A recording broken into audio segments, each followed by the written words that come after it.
السلام عليكم ورحمة الله وبركاته. أهلا بيكم وفيديو جديد على قناة محمد عصمت محلل رياضي. أولا كل سنة وانتم طيبين، والنهاردة إن شاء الله أول تراويح لشهر رمضان، وكل سنة وانتم طيبين. النهاردة الفيديو هيكون سريع جدا عن روشتة إصلاح نادي الزمالك. اشترك في القناة وفعل الجرس وتابع الفيديو. بص يا ست المستشار من الآخر، عشان الفيديو ده في دقيقتين. عايز تصلح نادي الزمالك؟ انسف. تخرج إن شاء الله يوم الأحد على مكتبك، انسف. انا مش عايز اشوف الدكه اللي عليها نفس الناس من 2005، اسامه نبيه واسماعيل يوسف والناس الجميله الحلوه الزملكاويه دول يطلعوا يشجعوا في الدرجه الثالثه، يطلعوا يشجعوا واحنا معاهم. انا عايز اشوف دم جديد. هجيب مدرب مصري، واحد من الثلاثه ومحدش يضحك. مؤمن سليمان، طارق مصطفى، رضا عبعال. نفسي اشوف رضا عبعال بيشجع بيدرب نادي الزمالك. هتقول لي يا عم الهبل ده، رضا عبعال ايه؟ واقسم بالله العظيم احسن واحد بيتكلم كوره في مصر رضا عبعال. نفسي بقى اشوفه وهو ماسك. ما هو ممكن تبقى بتتكلم حلو، بس لما تمسك تبقى مش حلو وتهجس زيهم وتقوم قايل نفس الكلام اللي احنا عايزين نسمعه، بس لما تيجي تنفذ الزفت اللي بيعملوه كل المدربين، وتدافع وتأمن وكل حاجه.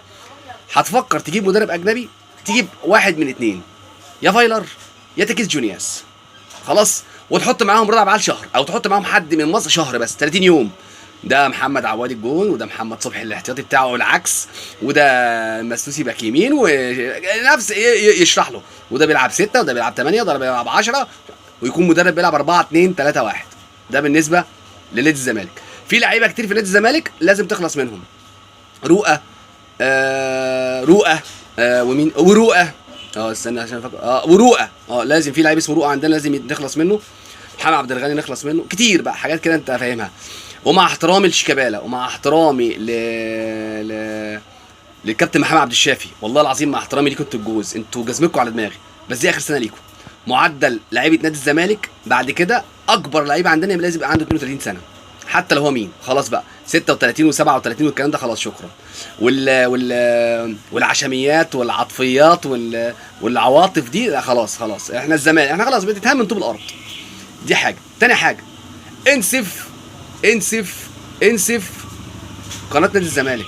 يا سياده المستشار، بكره اول يوم رمضان، وفي برومو بيتذاع على قناه نادي الزمالك بيقول ملخص كاس العالم، وهنتابع كاس العالم اللي خلصان من 600 سنه، لسه الناس بتتكلم عليه في قناه نادي الزمالك. ده ما ينفعش. قناه نادي الزمالك تتدمر بكل الاعلاميين اللي فيها، وتجيب ناس بتتكلم كوره. ما ينفعش يبقى ماتش الزمالك والمريخ السوداني او الزمالك والترجي واحنا قاعدين نتكلم يا كابتن احمد عبد الحليم، انت سنه مش عارف 84 جبت جون ايه وخدت عليه عربيه وكان ماتش صعب. انا مالي، انا عايز اتكلم كوره، انا بقلب القناه وعايز اتكلم كوره. فانا بقول لك يا سياده المستشار، روشته رخيصه ومجانيه، انسف. خلي قناه الزمالك تتكلم كوره. تجيب مدرب بيلعب 4 2 3 1، ما بيخافش ويضغط على الخصم. انا ممكن اقول لك حسام حسن هو احسن واحد للمرحله دي، بس انا عارف ان في مشاكل. بس انت بقى يعني المفروض يعني تحط المشاكل ورا ظهرك وفكر في نفسك. يا سياده المستشار. فكر في نفسك يا سياده المستشار. فكر ازاي تنجح.